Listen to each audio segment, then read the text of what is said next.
हाँ जी। तो नमस्कार साथियों, मेरा नाम है दीपक कौशिक और मेरे साथ अभी जो है बहुत ही अनुभवी और युवाओं के लिए मार्गदर्शक मिस्टर नेहरा जी, जिनका असली नाम है मनदीप नेहरा जी।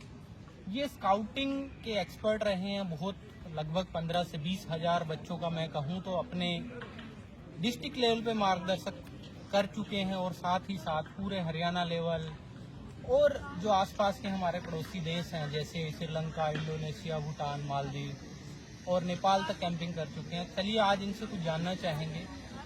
तो स्वागत है मनदीप जी, कैसे हैं आप? धन्यवाद सर, बहुत बढ़िया। तो मनदीप जी, क्या हम बताएंगे स्काउटिंग की शुरुआत कब हुई? स्काउट जो शब्द है इसका मतलब क्या है, उत्पत्ति कहाँ से हुई, तो बेसिकली क्या हम स्काउटिंग में करते हैं, ये ब्रीफ से जानने की चर्चा करेंगे। तो सबसे पहले मुझे आप इस स्काउट वर्ड का मतलब बताइए। सर, स्काउट का मतलब होता है गुप्तचर। जी जैसे हमारी सेना है जी तो उसमें भी एक विंग होती है, स्काउट के नाम से इसको जाना जाता है, जिसको गुप्तचर की संज्ञा दी गई। यानी कि कैसे सेना के लिए, सेना से पहले रहकर जी कैसे रास्तों की खोज की जाती थी, किस तरह से सेना को दूसरी सेना के मतलब। तो जहाँ तक मैं सर का भावार्थ समझ पाया हूँ तो स्काउट जो गुप्तचर हैं वो बेसिकली हमारी थल सेना, जल सेना, वायु सेना, इन तीनों विंग के अंदर जब भी हम किसी दुश्मन देश के अंदर एंट्री करते हैं या किसी भी दुश्मन देश से कोई जंग छिड़ जाती है तो उससे पहले जो भी जानकारी जुटाई जाती है वो स्काउट के जो सदस्य होते हैं वो करते हैं। क्या मैं सही जान पाया? जी सर, बिल्कुल। तो स्काउट एक गुप्तचर होता है। तो यहाँ पे स्काउटिंग की शुरुआत, क्योंकि मुझे जहाँ तक लगा एक एनजीओ है, नॉन गवर्नमेंट ऑर्गेनाइजेशन, तो क्या ये गवर्नमेंट से रिकॉग्नाइज्ड है? आप जी, ये गवर्नमेंट से रिकॉग्नाइज है और गवर्नमेंट इसको रन करती है। जी आज अपने यहाँ इंडिया में दो संस्थाएं ऐसी हैं जो भारत स्काउट एंड गाइड और हिंदुस्तान स्काउट एंड गाइड, जो गवर्नमेंट के द्वारा रन है, जो मतलब एफिलिएटेड बाय जो world federation of independent scout WFIS Germany के द्वारा रजिस्टर्ड है। तो भारत में इस समय दो मेन संस्थाएं हैं जो स्काउट को रन कर रही हैं, हिंदुस्तान स्काउट्स एंड गाइड्स और Bharat scouts and guides. Okay, तो ये विदेशों से सहायता प्राप्त है या जो भारत सरकार ही इसको कम्प्लीटली? जो इसकी रूपरेखा है वो विदेशों में तैयार की गई है। स्काउटिंग को का जो प्रारंभ है या स्काउटिंग की जो उत्पत्ति है वो इंग्लैंड से हुई।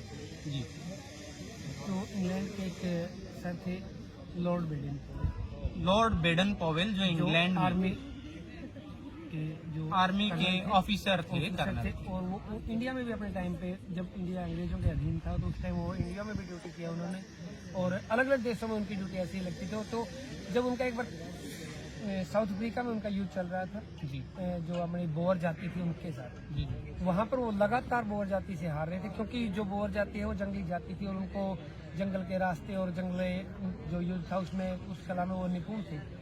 ये उनसे जीत नहीं पा रहे थे, लेकिन इन्होंने अपना दिमाग लगाया और उनके बच्चों को स्काउटिंग के माध्यम से उनकी जानकारी ली और उनको युद्ध में हराया। तो वहाँ से स्काउटिंग का जो विचार है उनके दिमाग में आया था, काफी इंस्पायरिंग जिसको धरातल पर वो 1907 ईस्वी में लेकर आए। जी, तो ये बहुत ही इंस्पायरिंग बात मुझे लगी। जैसे बोला जाता है आवश्यकता ही आविष्कार की जननी है, कि जहाँ पे दक्षिण अफ्रीका के अंदर युद्ध चल रहा था और जो जाति थी जो युद्धों में, जंगलों में रहने के कारण निपुण थी, उनसे बार बार हार जाने के कारण तो पता ऐसे लगा कि क्यों ना हम कुछ ऐसा तरीका इजाद करें कि गुप्त जो चीजें हैं, जो लड़ने के लिए काबिलियत है, वो जानकारियां जुटाई जाएं। तो गुप्तचर वहां से उसका उसकी जरूरत उसको ये महसूस हुई सर कि जैसे बोअर जाति के जो लोग थे वो गरीब तबके के लोग और अपने युद्ध कला में निपुण थे, तो उनके जो बच्चे थे वो ऐसे ही ग्राउंड में खेलते थे। तो उनके अधीन था जो लॉर्ड बेडन को वहाँ पर विजिट करते, तो उन्होंने देखा क्या मैं इन बच्चों का यूज कर सकता हूँ।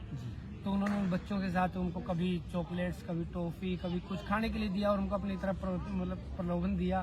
तो उनसे बातचीत करना शुरू किया। जैसे उनके बातचीत करते कि उनसे जानना शुरू किया कि आपके पापा क्या करते हैं, आपकी मम्मी क्या करती है, आपके पापा घर कब आते हैं, रहते कहाँ पे है। मतलब वो, क्योंकि वो बहुत जाति के लोग थे, वो दिन में छिपे रहते थे और रात में आक्रमण करते थे। अगर अंग्रेज सरकार कोई भी अपना युद्ध का सामान इकट्ठा करती तो रात को हमला करके वो लूट लेते थे, उसको नष्ट कर देते थे, जिस वजह से लंबे टाइम तक लगा ये युद्ध चला। और उसके बाद जाके स्काउट के माध्यम से लॉर्ड बेडन पॉवेल ने उस युद्ध को जीता था। जी मनदीप जी, धन्यवाद। मैं जानना चाहता हूँ कि भारत में स्काउट कब से आरंभ हुआ, कब से प्रचलन में आया और किस तरीके से आप बच्चों का रिक्रूटमेंट करते हैं और किन किन स्तरों पर स्काउट चलाया जा रहा है? सर, भारत में स्काउट 1911 से 12 ईस्वी में आ गया था, लेकिन वो उस टाइम पे सिर्फ अंग्रेज और एंग्लो इंडियन बच्चे थे, उनके लिए था। इंडियंस को स्पष्ट बोला गया था कि Indians are not allowed in this, क्योंकि जो लॉर्ड बेडन पॉवेल थे वो समझते थे कि इंडियन जो बच्चे हैं वो कायर हैं, वो बुज़दिल हैं, वो स्काउटिंग के लिए नहीं बने हैं। लेकिन उस चीज़ को गलत साबित किया था हमारे सर पंडित श्री राम वाजपेयी जी ने, जिन्होंने एक स्काउट रैली थी उसमें पार्टिसिपेट किया। लेकिन उनको सिर्फ उस चीज़ की परमिशन मिली थी कि आप स्काउट में पार्टिसिपेट नहीं करते, सिर्फ रैली को देख सकते हैं। तो रैली को देखा तो उन्होंने क्या हुआ कि वहाँ पर एक घटना घटी, जैसे कि आपने अभी मतलब बताया कि आवश्यकता ही आविष्कार की जरूरी है। तो वहाँ पर एक घटना घटी जो उन्होंने फ्लैग लगाया हुआ था। जैसे ही लॉर्ड बेडन पॉवेल फ्लैग फहराने के लिए आए तो उनका फ्लैग पोल टूट गया। तो फ्लैग पोल टूट गया, अधूरा रह गया, तो उसको कोई ठीक नहीं कर पाया। तो उन्होंने, जो श्री राम वाजपेयी थे, उन्होंने कहा कि मैं करवाता हूँ। और जो श्री राम वाजपेयी के जो स्टूडेंट थे वो हमारे यहाँ पर, आपको पता है, प्राचीन काल से ही मलखम्ब की जो विद्या थी वो आज भी गुरुकुलों में दी जाती थी, वो आज भी प्रचलन में है। उसी मलखम्ब के माध्यम से एक बच्चे ने उससे जो फ्लैग पोल था उसके ऊपर चढ़कर उसी फ्लैग पोल को मलखम्ब के जरिए बांधा और फिर ध्वज फहराया। और उसको कंप्लीट करने के बाद उस बच्चे ने नीचे आकर पंडित श्री राम वाजपेयी जी को सैल्यूट किया। और उस सैल्यूट को देखते हुए लॉर्ड बेडन पॉवेल को लगा कि सर, मैं इतना बड़ा ऑफिसर रैंक का इंसान हूँ, मेरे को सैल्यूट नहीं करके इन्होंने किसको सैल्यूट किया है, तो ये क्या रीजन है? जी, बहुत ही है। यहाँ पे भारत की सभ्यता, संस्कार और बौद्धिक अक्षमता का परिचय दिया। तो देखिए, जो मैं जान पाया हूँ कि पंडित श्री राम शर्मा, जो पंडित श्री राम वाजपेयी जी थे, तो वो जनक माने जाते हैं। और किस तरीके से जो भारत का एक छात्र था, जो श्री राम शर्मा जी के, उस time sir Lord Baden Powell ने भरे मन से माफी मांगी थी कि मैं अपने शब्द वापस लेता हूँ, जो मैंने इंडियन बच्चों के लिए बोला था कि वो बुज़दिल और कायर हैं, तो मैं उसके लिए शर्मिंदा हूँ। और मुझे जहाँ तक पता लगा कि इंडियन बच्चे बहुत ही बहादुर और बहुत ही निपुण हैं, तो तब से सर इंडिया में स्काउटिंग का। तो किस तरीके से देखिए, जो भारत के छात्र और भारत के गुरुजी थे, उन्होंने अंग्रेजों के पूर्वाग्रह को, जो पहले से ग्रसित थे कि भारत के बच्चे नाकाबिल हैं, उस चीज को तोड़ा और वो चीज करके दिखाया और अंततः एक अंग्रेज ऑफिसर को भरे मंच में माफी भी मांगनी पड़ी। बहुत अच्छा सर। तो मुझे सर थोड़ा सा ये बताइए कि क्या जो स्काउट्स एंड गाइड्स है, तो यहाँ पे गाइड्स क्या है और क्या ये लड़कियों के लिए भी भारत के अंदर ऐसा प्रशिक्षण दिया जाता है? जी सर, स्काउट एंड गाइड का मतलब ये है सर, स्काउट मीन्स बॉयज और गाइड मीन्स गर्ल्स। ओके। तो आसान बराबरी का दर्जा सर, बराबर की ही प्रशिक्षण लड़कियों को दिया जाता है। तो मुख्यतः रूप से कौन कौन सी गतिविधियां हैं जो स्काउट्स के कैंप में? चलिए सर। हाँ जी। तो सर, तो आपने जैसे बताया कि ये लड़के और लड़कियां, यहाँ पे दोनों ही बच्चों को प्रशिक्षण दिया जाता है। तो ये किन किन स्तरों पे होता है? जैसे राज्य स्तर पे ही है या सर ये स्कूल लेवल से लेकर डिस्ट्रिक्ट लेवल, राज्य स्तर और नेशनल लेवल, इंटरनेशनल लेवल तक जाते हैं सर। तो ये तीनों ही स्तर पे। इसमें गतिविधियां सर, हम हर गतिविधि में निपुण करते हैं बच्चों को, इवन वो ग्राउंड लेवल से लेकर ऊपर तक की। इसमें आप ले जाइए, जैसे फिजिकल ट्रेनिंग रहती है, उसके सर फर्स्ट एड का सारा हम दिखाते हैं बच्चों को प्रॉपरली करके, कि कैसे छोटी से छोटी चोट से लेकर बड़ी से बड़ी चोट, बड़े बड़े एक्सीडेंट को हम कैसे टैकल करते हैं और कैसे उसमें हम फर्स्ट एड देकर बच्चे को सहायता के रूप में हॉस्पिटल तक पहुंचाते हैं। कोई भी एक्सीडेंट है उसके साथ सर हम जैसे लाठी का, बच्चों को लाठी सिखाना, आत्मरक्षा के गुण सर, सेल्फ डिफेंस की सारी गतिविधियां, एक्टिविटीज बच्चों को स्पोर्ट के माध्यम से सिखाते हैं। और उसके बाद सर सर्वाइव, सबसे बड़ी विद्या है जो बहुत आज के टाइम में कैसे किसी अडेप्टेबिलिटी बेसिकली सर्वाइव किया जाए। अगर हम बच्चे को जंगल में डाल देते तो वहाँ पर बच्चा कैसे सर्वाइव करता है, अगर हम किसी भीड़ भरे एरिया में डाल देते हैं तो वहाँ पर बच्चा कैसे सर्वाइव करता है। कई बार क्या होता है कि सर बिना खाने के बच्चा कैसे सर्वाइव करता है। हर विद्या में, हर कला में बच्चे को इसमें निपुण किया जाता है। बहुत ही अच्छा सर। किस आयु वर्ग के बच्चों को यहाँ पे प्रशिक्षण दिया जाता है? 10 साल से ऊपर के सभी बच्चों को इसमें वो अलग अलग कैटेगरी के माध्यम से। क्या इसमें जैसे प्राइवेट संस्थाएं, सरकारी संस्थाएं और कॉलेज के बच्चे सब प्रशिक्षण ले सकते हैं? सब प्रशिक्षण लेते हैं, लेकिन बच्चे के अंदर इच्छा होनी चाहिए, इच्छा शक्ति का होना बहुत जरूरी है। और मैं आग्रह करता हूं कि जो स्कूल के स्टाफ है, स्कूल के प्रबंधक हैं और माता पिता खासतौर पर बिल्कुल बिल्कुल जो इसमें अहम रोल निभा सकते हैं कि अपने बच्चों को आगे लेके आया जाए। स्काउट बनाइए क्योंकि एक जीवन जीने की कला है, जीवन जीने की कला है। तो एक साल के अंदर मुख्यतः कितने कैंप लगा दिए जाते हैं? सर हम एक साल के अंदर कम से कम 7 से 8 कैंप जो राज्य लेवल और मतलब स्टेट लेवल और नेशनल लेवल पे हम लगाते हैं। ओके, तो जो स्काउट संस्था है, तो जैसे कोई भी बच्चा आना चाहता है, तो देखिए थोड़ा सा ऐसा क्वेश्चन है, हर माँ बाप चिंतित रहता है या सोचता है, क्या इसमें जो भी शुल्क है स्कूल देता है या स्काउट जो संस्था है वो देती है या मिला जुला रहता है? सर ये कंबाइंड रहता है, गवर्नमेंट की तरफ से भी रहता है, संस्था की तरफ से भी रहता है और कई बार स्कूल भी वहन करते हैं। हाँ, क्योंकि देखो जो मैं देख पाया हूँ, जान करता है कि अगर आप स्कूल लेवल पे करवा रहे हो तो स्कूल की रिस्पॉन्सिबिलिटी होती है। बिल्कुल। अगर स्टेट लेवल पे होता है तो सर राज्य मुख्यालय की रिस्पॉन्सिबिलिटी रहती है। क्योंकि जो मैं देख पाया हूँ यहाँ पे कम संसाधनों के अभाव में एक बच्चा किस तरीके से अच्छा जिंदगी जी सकता है और कुशल रह सकता है जीवन में, तो इसलिए ज्यादा खर्च तो यहाँ पे नहीं होता होगा। और आप जगहों का चुनाव कैसे करते हैं? जगहों का चुनाव सर मतलब जैसे आज अपना एक कैंप चल रहा है, ये नेचर स्टडी कैंप है और नेचर स्टडी के माध्यम मैं नहीं मतलब मेरी सोच से परे है कि जो सबसे ज्यादा नेचर स्टडी के लिए कोई जगह अच्छी हो सकती है। तो देखिए एक माता पिता के लिए सबसे चिंता का जो विषय है वो सुरक्षा का रहता है।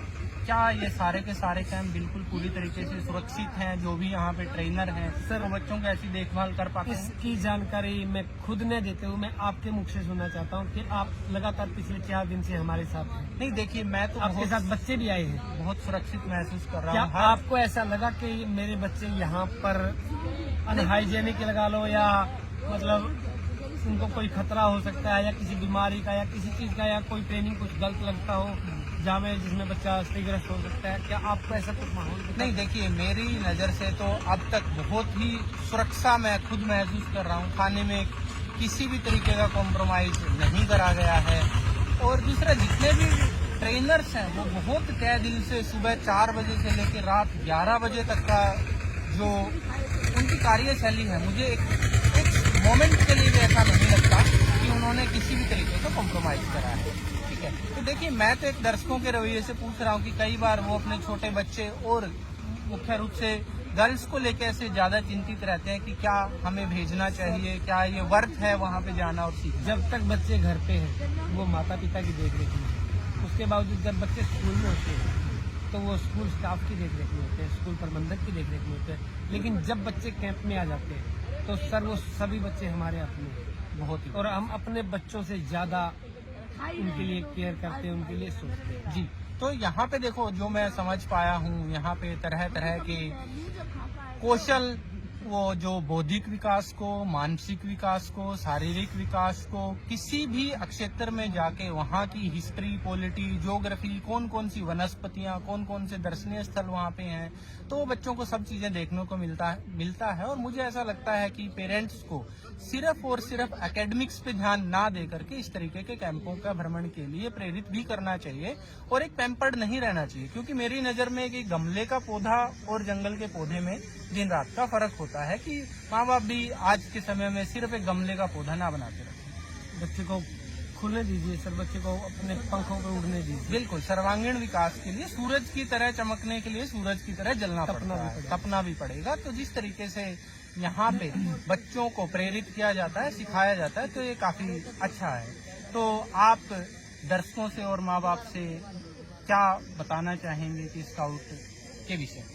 सर स्काउट के विषय में मैं यही कहना चाहूँगा हर माँ बाप से और हर स्कूल प्रबंधक या हर स्कूल स्टाफ से कि सर बच्चों को प्रेरित कीजिए इस चीज़ के लिए। जी, यहाँ पर बच्चे को वो चीज़ें सीखने को मिलेगी जो हम स्कूल के प्रांगण में और अपने घर के आंगन में नहीं सीखा। बिल्कुल बिल्कुल, जो संसाधन एकदम से हम स्कूल प्रांगण में नहीं जुटा सकते, वो विभिन्न स्थलों पर अलग अलग ट्रेनर्स के साथ। सर हमारे कैंपों का एक छोटा सा मकसद होता है, come and mix up please. Yes, आइए और एक दूसरे के साथ जुड़िए। एग्जैक्टली, तो this is the real meaning of camping. Camp का मतलब टेंट नहीं है, basically camping, come and mix up please, कि आप विभिन्न जगहों से आए हुए बच्चों के साथ मिक्सअप हो जाइए, वहाँ रहिए, सर, रुकिए उनके साथ। कहने को हमारा हरियाणा एक है, लेकिन विभिन्नताएं देखी कितनी है। विविधताएं और विभिन्नताएं दोनों। हर जिले की अपनी बोली है, हर जिले का अपना खान पान है, हर जिले का अपना रहन सहन है। लेकिन जब 22 के 22 जिलों से यहाँ पर बच्चे आकर एक साथ इकट्ठे रहते हैं और एक दूसरे